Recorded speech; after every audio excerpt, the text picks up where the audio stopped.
हरे कृष्ण। श्रील प्रभुपाद की जय। संस्कृत श्लोकों के उच्चारण के लिए हमें सर्वप्रथम संस्कृत वर्णों का ज्ञान करना आवश्यक है और ये वर्ण हमें महर्षि पाणिनि के अनुग्रह से प्राप्त होते हैं।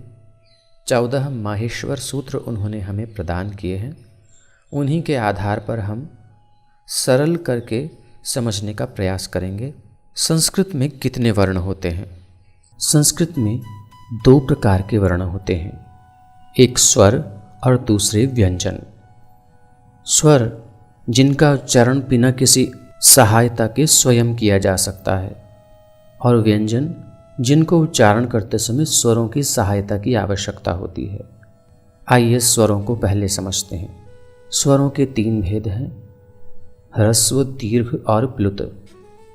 इनको पहचानने के लिए सूत्र है, एक मात्रो भवेद् ह्रस्वो द्विमात्री दीर्घ उच्यते त्रिमात्रिको प्लुत उच्यते। मात्रा अर्थात उच्चारण में लगा समय। एक मात्रा लगभग 1 सेकंड के बराबर होती है। तो जिन वर्णों के उच्चारण में 1 सेकंड का समय लगता है उन्हें ह्रस्व स्वर, जिनके उच्चारण में 2 सेकंड का समय लगता है उन्हें दीर्घ स्वर, और जिनके उच्चारण में 3 सेकंड या उससे अधिक का समय लगता है उन्हें प्लुत स्वर कहते हैं। एक वर्ण के द्वारा हम पहले इसको समझते हैं। आइए उच्चारण करें। अ 1 सेकंड, अ 2 सेकंड। जब श्री कृष्ण को सखा पुकारते हैं तो जोर से पुकारते हैं, हे कृष्ण। तो कृष्ण के अ को प्लुत कर दिया गया। आइए ह्रस्व स्वरों का उच्चारण करें। लगभग 1 सेकंड तक इन वर्णों का उच्चारण होगा। अ, ई, उ, ऋ, लृ।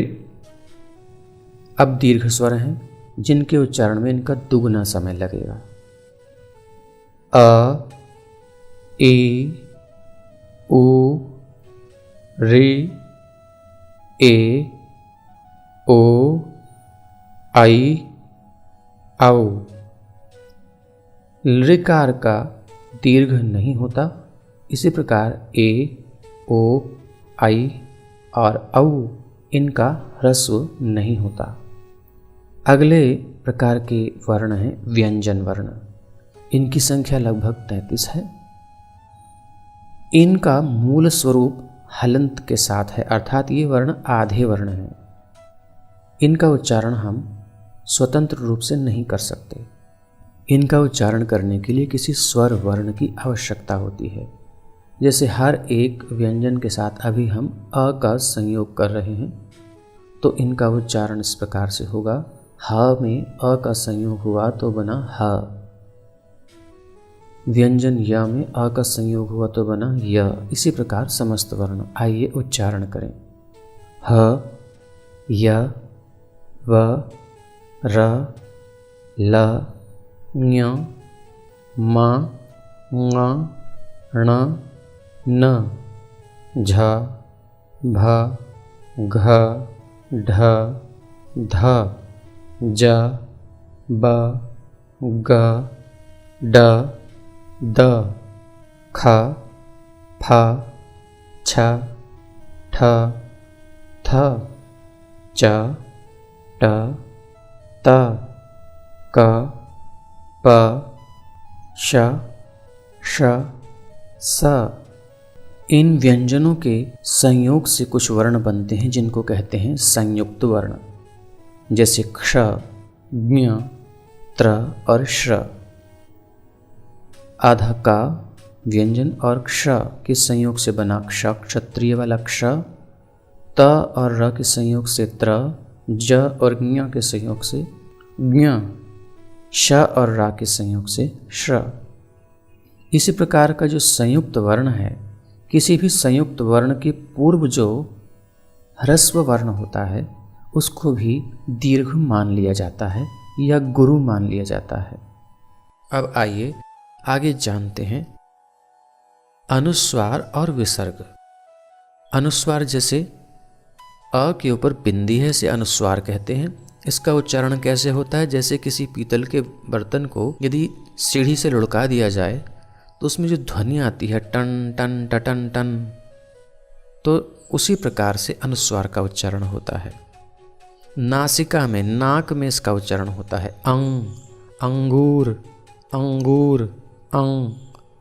और आगे आता है विसर्ग। विसर्ग में ये दो बिंदी दिखाई दे रही हैं। जैसे धर्म के आगे दो बिंदी लगेंगी तो उनको बोलेंगे धर्मः।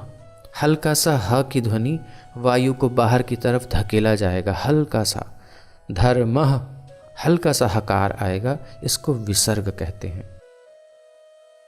आइए आगे जानते हैं कि वर्णों के उच्चारण स्थान कौन कौन से हैं। 6 स्थान हैं: कंठ, मूर्धा, तालु, दंत, ओष्ठ, नासिका। कंठ यानी गला, तालु यानी दांतों से थोड़ा सा ऊपर का भाग, और मूर्धा तालु से भी ऊपर की तरफ, जैसे ट बोलने में लगती है जीभ जहाँ पर। और दंत मतलब दांतों से जीभ का स्पर्श होता है। ओष्ठ मतलब होठों का उपयोग होता है जिस वर्ण को बोलने में।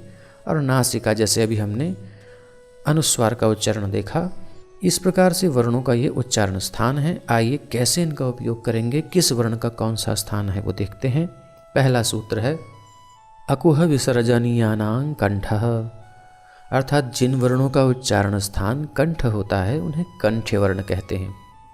आइए उच्चारण करें और देखें कि कंठ का ही उपयोग इन वर्णों के उच्चारण में हो रहा है। मेरे पीछे दोहराइए और अनुभव कीजिए। आ, आ, क, ख, ग, घ, ङ, ह और विसर्ग वाले शब्द जैसे धर्मः। अगला सूत्र है इचु यशानां तालु, अर्थात जिन वर्णों का उच्चारण स्थान तालु होता है उन्हें तालव्य वर्ण कहते हैं। तालु अर्थात दांतों से थोड़ा सा ऊपर हल्का उभरा हुआ भाग। ध्यान दीजिए जीभ कहाँ का स्पर्श कर रही है, मेरे पीछे दोहराइए। ई, ई, च, छ, ज, झ, ञ, य, श, छ, च, ज। स्पष्ट रूप से यहाँ अनुभव हो रहा है जीभ जहाँ लगती है ये है तालु। इन वर्णों के उच्चारण में इस स्थान का स्पर्श जीभ अवश्य करेगी।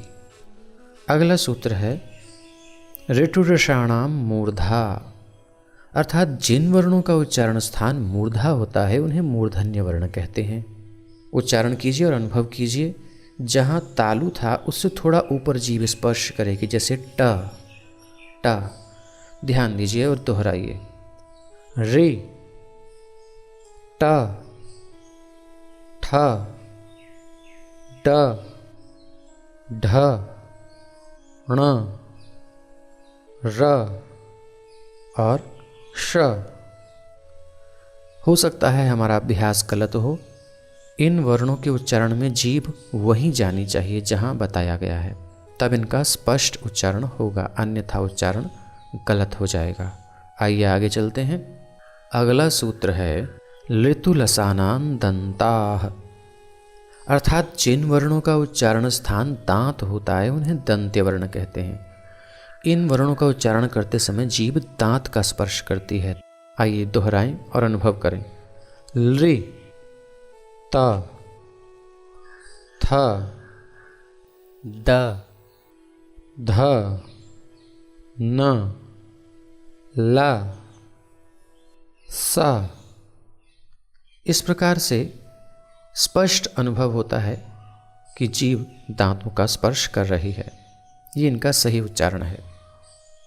अगला सूत्र है उपुपद्मानीयानाम ओष्ठौ, अर्थात जिन वर्णों का उच्चारण स्थान ओष्ठ यानी होठ हैं उन्हें ओष्ठ्य वर्ण कहते हैं। प, फ, इसमें होठों का उपयोग हो रहा है। आइए दोहराएं।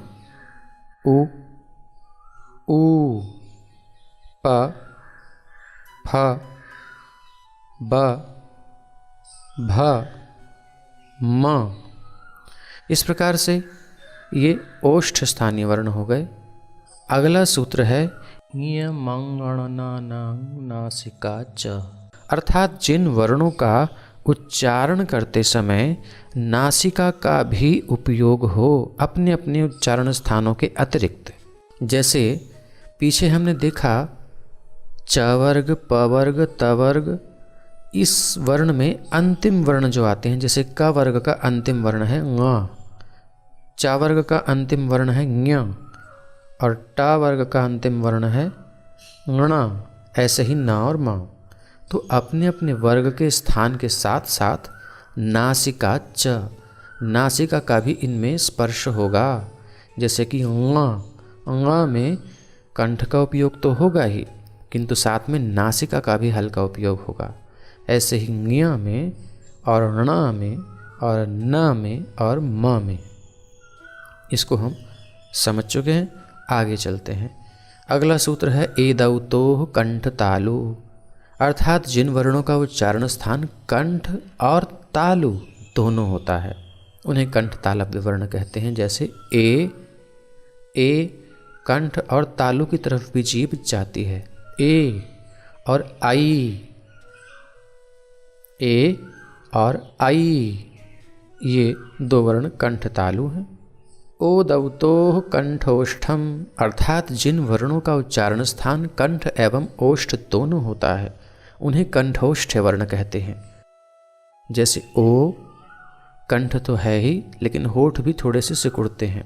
ओ औ, ओ औ।